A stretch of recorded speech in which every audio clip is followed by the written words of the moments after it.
हम क्लासिफाई कर सकते हैं रिसिप्ट और एक्सपेंडिचर में। जो रिसिप्ट्स हैं इसको हम फर्दर क्लासिफाई कर सकते हैं revenue, receipt and capital receipt.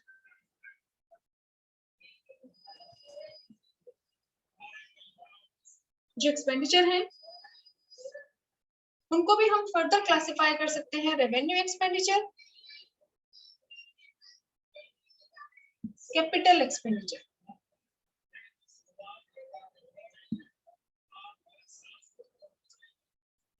अब रेवेन्यू, रिसिप्ट और capital receipt. Revenue means regular in nature. आप जो भी अपनी रिसिप्ट शो करते हैं प्रॉफिट एंड लॉस में, वो क्या होती है? Regular income of business organisation. ऐसे ही जो गवर्नमेंट है उसकी भी रेवेन्यू रिसिप्ट है, जो उसकी रेगुलर जो उसकी इनकम है।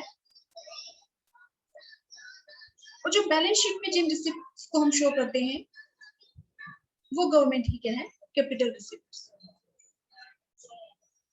लेकिन अगर आपसे पूछा जाए डिफाइन रेवेन्यू रिसिप्ट, या फिर कोई भी एक रिसिप्ट आपको दे दे और आपको बताना है कि ये रेवेन्यू रिसिप्ट है, कैपिटल रिसिप्ट है, तो आप कैसे क्लासिफाई करेंगे? तो सबसे पहले हम देखते हैं कि जो गवर्नमेंट बजट है उसको हमने क्लासिफाई कर दिया रिसिप्ट्स एंड एक्सपेंडिचर में।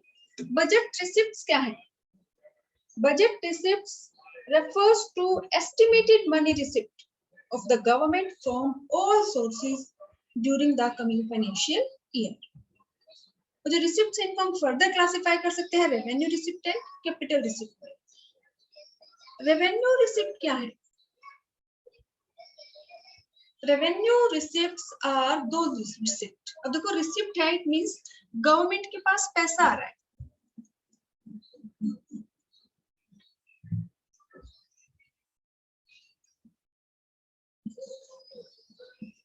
जो गवर्नमेंट की रिसिप्ट है वो है रेवेन्यू और कैपिटल।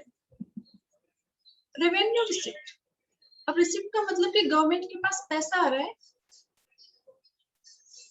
अगर उस पैसे से गवर्नमेंट की एसेट्स और लायबिलिटी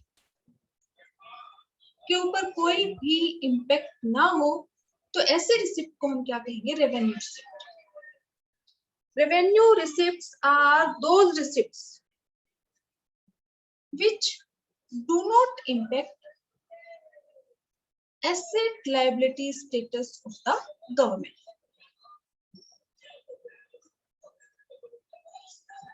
अगर गवर्नमेंट के पास पैसे आ रहे हैं और उस पैसे से ना तो गवर्नमेंट की एसेट के ऊपर कोई इम्पैक्ट हो रहा है और ना ही गवर्नमेंट की लायबिलिटी पे कोई इम्पैक्ट होता है, तो वो जो रिसिप्ट है उनको हम क्या कहेंगे? Revenue receipt.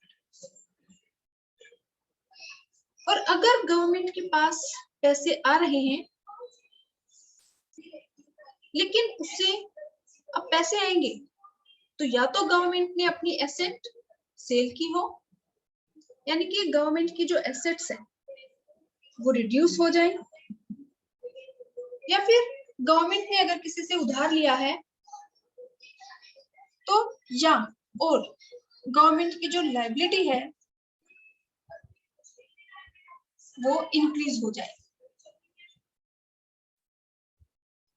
गवर्नमेंट की ऐसे रिसिप्ट्स जिनसे या तो गवर्नमेंट की एसेट डिक्रीज हो जाए, रिड्यूस हो जाए, यानी कि गवर्नमेंट ने अपने कोई शेयर सेल कर दिए, अपनी कोई एसेट सेल कर दी, मशीनरी सेल कर दी, तो गवर्नमेंट के पास जो पैसे आएंगे उससे क्या होगा? गवर्नमेंट की जो एसेट्स है वो रिड्यूस हो जाएंगे। या फिर गवर्नमेंट अगर किसी से उधार लेती है तो भी गवर्नमेंट के पास पैसे आएंगे, लेकिन उस पैसे से गवर्नमेंट की जो लायबिलिटी है वो इंक्रीज हो जाएगी। तो revenue receipts are those receipts which do not create any liability for the government, जिससे ना तो गवर्नमेंट की लायबिलिटी इंक्रीज होगी और ना ही those receipts which do not cause any reduction in assets, government की ऐसे रिसिप्ट्स जिनसे ना तो उसकी एसेट डिक्रीज होगी और ना ही गवर्नमेंट की लायबिलिटी इंक्रीज होगी। तो ऐसी रिसिप्ट्स को हम क्या कहेंगे, रेवेन्यू रिसिप्ट। और गवर्नमेंट की ऐसे जो रिसिप्ट्स हैं जिनसे या तो गवर्नमेंट की एसेट डिक्रीज होगी, ओवरवर्ड यूज किया है हमने, एंड नहीं बोला, या तो गवर्नमेंट की एसेट डिक्रीज होगी या फिर गवर्नमेंट की लायबिलिटी इंक्रीज होगी। तो ऐसे जो रिसिप्ट्स हैं उनको हम क्या कहेंगे, कैपिटल रिसिप्ट्स। अब फॉर एग्जांपल हम गवर्नमेंट को जो भी टैक्स पे करते हैं, जो हाउस होल्ड है वो टैक्स पे करता है, जो फर्म्स है वो टैक्स पे करते हैं, तो हम गवर्नमेंट को जो टैक्स पे करते हैं वो गवर्नमेंट की रेवेन्यू, अब गवर्नमेंट हमने टैक्स पे किया तो हमारी तरफ से पेमेंट है, हमारा एक्सपेंडिचर है, लेकिन वो गवर्नमेंट की रिसिप्ट है क्योंकि गवर्नमेंट के पास पैसे आ रहे हैं। अब जो टैक्स के रूप में हमने गवर्नमेंट को पेमेंट की है वो गवर्नमेंट की रिसिप्ट है, तो वो गवर्नमेंट की रेवेन्यू रिसिप्ट है, कैपिटल रिसिप्ट है। तो क्या टैक्स की जो इनकम है गवर्नमेंट की, उससे गवर्नमेंट की एसेट के ऊपर कोई इम्पैक्ट हुआ? नहीं। क्या गवर्नमेंट की लायबिलिटी इंक्रीज हुई? क्या गवर्नमेंट उस पैसे को हमें वापस देगी? नहीं। तो जो टैक्स है, टैक्स की जो इनकम है वो गवर्नमेंट की क्या है, रेवेन्यू रिसिप्ट। ऐसी इनकम जिनसे गवर्नमेंट की एसेट लायबिलिटी स्टेटस पे कोई इम्पैक्ट नहीं होता। या अगर जो भी गवर्नमेंट की जो ऑर्गेनाइजेशंस हैं, गवर्नमेंट ऑर्गेनाइजेशंस, उनसे गवर्नमेंट को जो प्रॉफिट होता है, क्या उस प्रॉफिट से गवर्नमेंट की एसेट लायबिलिटी स्टेटस पे इम्पैक्ट होता है? नहीं। ना गवर्नमेंट की एसेट रिड्यूस होती और ना ही गवर्नमेंट की लायबिलिटी इंक्रीज होती। तो जो पब्लिक सेक्टर की अंडरटेकिंग से जो पीएसयू है, उनका जो प्रॉफिट है वो गवर्नमेंट का क्या है, रेवेन्यू रिसिप्ट। और अगर गवर्नमेंट अपनी कोई प्रॉपर्टी सेल कर दे, अपने शेयर सेल कर दे, तो गवर्नमेंट की रिसिप्ट तो होगी, लेकिन क्योंकि गवर्नमेंट ने अपने शेयर सेल किए हैं, अपनी प्रॉपर्टी सेल की है, तो उससे गवर्नमेंट की एसेट रिड्यूस हो जाएगी, तो वो जो रिसिप्ट है उसको हम क्या कहेंगे, कैपिटल रिसिप्ट। या गवर्नमेंट अगर किसी से उधार ले ले, चाहे वो पब्लिक से ले, आरबीआई से ले, फॉरेन से ले, तो गवर्नमेंट की रिसिप्ट तो है क्योंकि गवर्नमेंट के पास पैसे आ रहे हैं। क्या उस पैसे से गवर्नमेंट की एसेट लायबिलिटी स्टेटस के ऊपर कोई इम्पैक्ट होगा? होगा, क्योंकि अगर गवर्नमेंट हमसे लोन ले रही है तो हमें वापस करेगी बाद में, तो यानी कि गवर्नमेंट की लायबिलिटी इंक्रीज हो गई। तो ये जो रिसिप्ट है गवर्नमेंट की, उसको हम क्या कहेंगे, कैपिटल रिसिप्ट। तो इसमें जनरली आपसे जो क्वेश्चन पूछे जाते हैं कि आपको कोई भी आइटम दे दिया जाता है, सबसे पहले आपको ये बताना है कि ये गवर्नमेंट की रिसिप्ट है या एक्सपेंडिचर है। रिसिप्ट है तो वो रेवेन्यू रिसिप्ट है, कैपिटल रिसिप्ट है। तो उस केस में आपको ये ध्यान रखना है कि चेक करना है क्या इस रिसिप्ट से गवर्नमेंट की एसेट और लायबिलिटी के ऊपर कोई इम्पैक्ट हो रहा है, क्या गवर्नमेंट की एसेट रिड्यूस हो रही है या फिर उसकी लायबिलिटी इंक्रीज हो रही है, तो वो क्या है, कैपिटल रिसिप्ट। और अगर गवर्नमेंट की एसेट और लायबिलिटी के ऊपर कोई इम्पैक्ट नहीं हो रहा, तो वो क्या है, रेवेन्यू रिसिप्ट। ऐसे ही जो एक्सपेंडिचर है,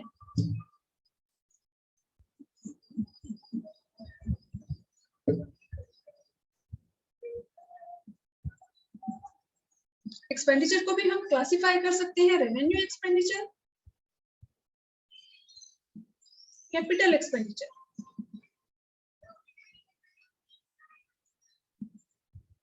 revenue regular in nature,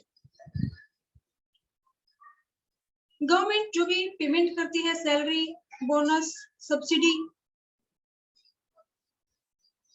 interest payment, तो वो क्या है गवर्नमेंट का, रेवेन्यू एक्सपेंडिचर, रेगुलर जो उसका खर्चा है। और कैपिटल एक्सपेंडिचर क्या है, कैपिटल एक्सपेंडिचर जिससे या तो गवर्नमेंट की एसेट इंक्रीज हो जाए, क्योंकि अगर गवर्नमेंट खर्चा करेगी, फॉर एग्जांपल कि गवर्नमेंट ने कोई इन्वेस्टमेंट की है, गवर्नमेंट ने कोई मशीन परचेज की है, कोई इक्विपमेंट परचेज किए हैं, कोई हॉस्पिटल, यूनिवर्सिटी बनवाई है, तो उसमें क्या होगा, गवर्नमेंट का खर्चा लगेगा। तो गवर्नमेंट अगर ऐसा कोई एक्सपेंडिचर करती है जिससे या तो गवर्नमेंट की एसेट इंक्रीज हो जाए, मशीन परचेज कर ली, कोई शेयर परचेज कर लिए, कोई बिजनेस ऑर्गेनाइजेशन शुरू की, यूनिवर्सिटीज बनाई, तो उससे क्या है, एसेट इंक्रीज होगी, और या फिर गवर्नमेंट की लायबिलिटी डिक्रीज हो जाए। तो फॉर एग्जांपल गवर्नमेंट ने जो बोरोइंग की थी, अगर गवर्नमेंट उसकी पेमेंट कर दे तो गवर्नमेंट की जो लायबिलिटी है वो डिक्रीज हो जाएगी। तो कैपिटल एक्सपेंडिचर कौन से एक्सपेंडिचर है? Capital expenditure are those expenditures जिससे या तो गवर्नमेंट की जो एसेट है which causes increase in government assets or reduce in government's liability। तो कैपिटल एक्सपेंडिचर वो एक्सपेंडिचर है जिनसे या तो गवर्नमेंट की एसेट इंक्रीज हो जाए या फिर उसकी लायबिलिटी डिक्रीज हो जाए। और रेवेन्यू एक्सपेंडिचर कौन से एक्सपेंडिचर है? Expenditure which do not cause any increase in assets or any decrease in government's liability। ऐसे एक्सपेंडिचर जिनसे ना तो गवर्नमेंट की एसेट के ऊपर कोई इम्पैक्ट हो, ना तो गवर्नमेंट की एसेट इंक्रीज हो, और ना ही गवर्नमेंट की लायबिलिटी डिक्रीज हो। जैसे कि गवर्नमेंट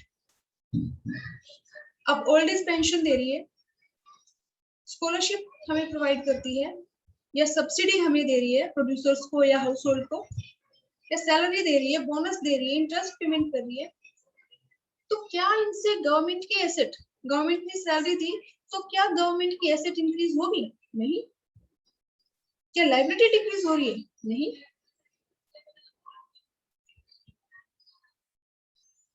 तो ऐसे गवर्नमेंट के एक्सपेंडिचर जिनसे ना तो गवर्नमेंट की एसेट इंक्रीज हो और ना ही गवर्नमेंट की लायबिलिटी डिक्रीज हो, which do not impact asset liability status of government, तो उसको हम क्या कहेंगे? Revenue expenditure.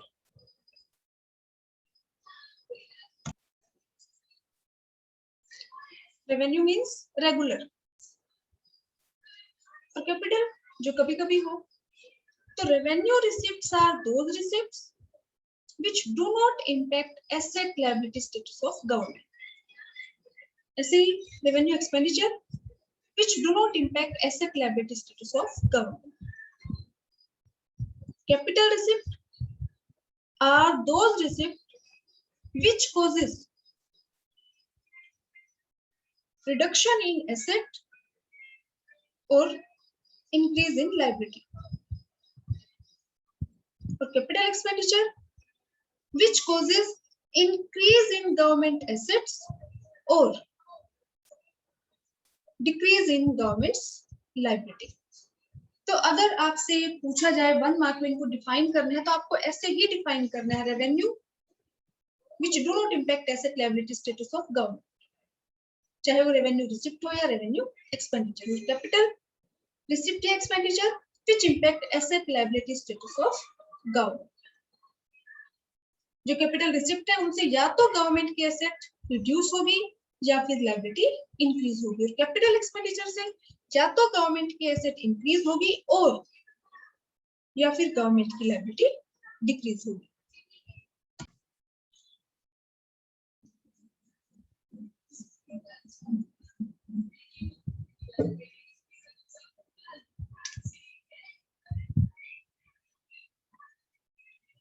Components of revenue receipt.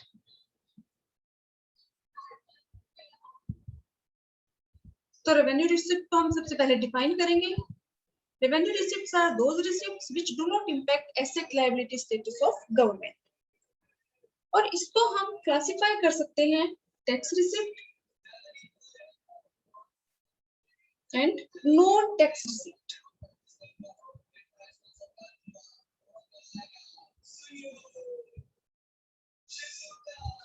Tax receipt, tax एक कंपल्सरी पेमेंट है,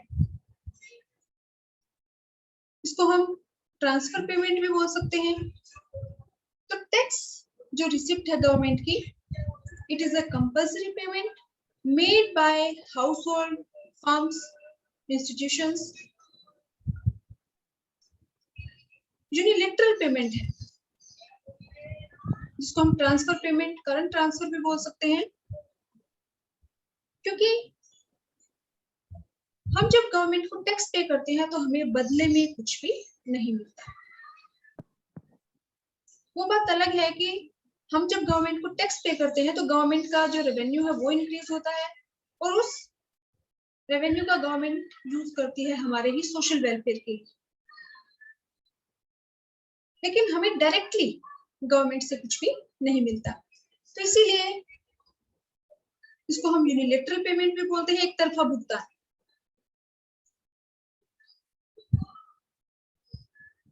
और नॉन टैक्स रिसिप्ट, वैसे तो जो गवर्नमेंट का रेवेन्यू रिसिप्ट है उसका मेन जो कंपोनेंट है वो है टैक्स रिसिप्ट। कि रेवेन्यू रिसिप्ट जो गवर्नमेंट की है उसका बड़ा हिस्सा गवर्नमेंट का कहां से आता है? टैक्स से, जो हम टैक्स पे करते हैं गवर्नमेंट को।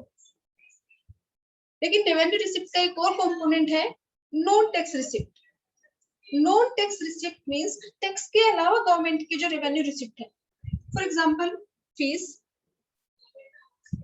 फाइन, एस्टीट,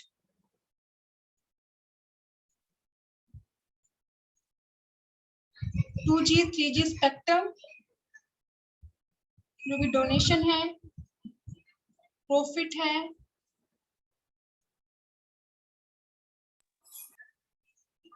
अब इसमें सबसे पहला जो कंपोनेंट है वो क्या है? फीस। अब हम कोई भी, हमारा बर्थ सर्टिफिकेट है, डेथ सर्टिफिकेट है, या हमें रजिस्ट्री करानी है, तो हम क्या करते हैं? फीस पे करते हैं। तो वो गवर्नमेंट की क्या है? Revenue receipt.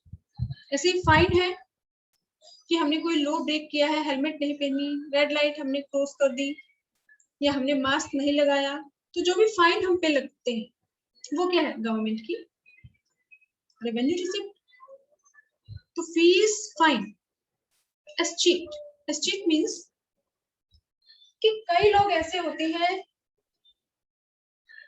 जिनके बच्चे नहीं होते, तो वो विदाउट विल, अगर बिना अपनी वसीयत लिखे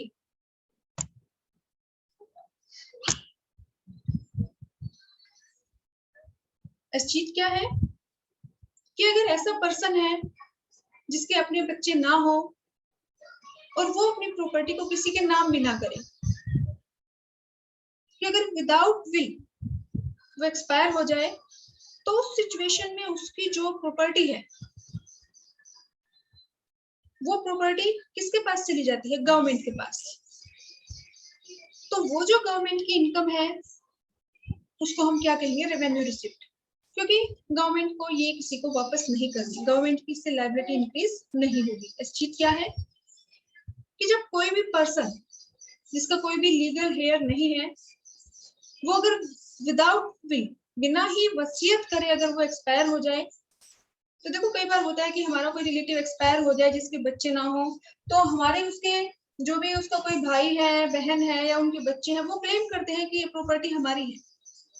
लेकिन कई बार अगर कोई पर्सन एक्सपायर हो जाए, कोई भी उसकी प्रॉपर्टी लेने वाला नहीं है,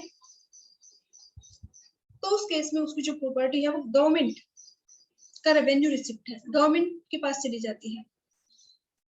और ये गवर्नमेंट की रेवेन्यू रिसिप्ट है क्योंकि ये पैसे गवर्नमेंट को वापस करने नहीं होते, उसकी लायबिलिटी इंक्रीज नहीं होती। उसके बाद जो है 2G 3G स्पेक्ट्रम, जो भी आपके नेट है, अब तो हमारे 4G 5G है, तो ये भी जो गवर्नमेंट इनको जब सेल करती है, तो गवर्नमेंट की जो भी इनकम है वो गवर्नमेंट की क्या है? Revenue receipt. 2G 3G 4G 5G, तो ये जो स्पेक्ट्रम है, जो आपका ये नेट है, डेटा है, तो ये क्या है? गवर्नमेंट की रेवेन्यू रिसिप्ट। इसके अलावा जो भी हम गवर्नमेंट को डोनेट करते हैं, तो वो भी गवर्नमेंट का रेवेन्यू रिसिप्ट है। या गवर्नमेंट के अगर कोई भी बिजनेस ऑर्गेनाइजेशन है जो पब्लिक सेक्टर अंडरटेकिंग्स है, उनका जो प्रॉफिट है वो भी गवर्नमेंट का रेवेन्यू रिसिप्ट है।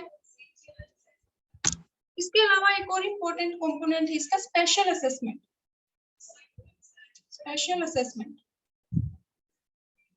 स्पेशल असेसमेंट मींस कि कि फॉर एग्जांपल आपके घर का आपने कोई भी जमीन खरीदी, फॉर एग्जांपल मैं कहूँ आपने 1 लाख रुपए में जमीन खरीदी और जमीन खरीदते ही गवर्नमेंट ने वहां रोड बनवा दिया या वहां पे सीवरेज सिस्टम शुरू कर दिया या आपके घर के पास मेट्रो बन गई, तो उस सिचुएशन में गवर्नमेंट ने जो काम करवाया तो गवर्नमेंट के उस काम की वजह से आपकी प्रॉपर्टी की वैल्यू इंक्रीज हो जाए। आपने जो जमीन 1 लाख रुपए में खरीदी थी उसकी वैल्यू अब 2 लाख रुपए हो गई। तो वो आपकी जमीन की वैल्यू किस लिए इंक्रीज हुई? क्योंकि गवर्नमेंट ने जो भी एक्स्ट्रा काम आपकी जमीन के पास करवाया कि रोड बनवाए या सीवरेज सिस्टम शुरू कराया या मेट्रो आपके जमीन के पास बन गई, तो उस केस में गवर्नमेंट आपसे चार्ज करती है, तो जिसको हम बोलते हैं स्पेशल असेसमेंट। तो ये भी गवर्नमेंट की रेवेन्यू रिसिप्ट का पार्ट है। तो जितने भी रेवेन्यू रिसिप्ट के जो पार्ट हैं ये बेटा सारे आपको आने चाहिए। कोई भी 1 मार्क में कोई भी अलग से आपसे कंपोनेंट पूछा जा सकता है कि define street, define fine, define 4G 5G spectrum, define special assessment. ये इसके ऊपर बेस्ड न्यूमेरिकल भी हैं कि अगर आपको एस्टिमेट करना है रेवेन्यू रिसिप्ट तो उस केस में आपको इसके सारे कंपोनेंट पता होने चाहिए कि कौन कौन से कंपोनेंट है रेवेन्यू रिसिप्ट के, ताकि उनका हम एडिशन कर पाए।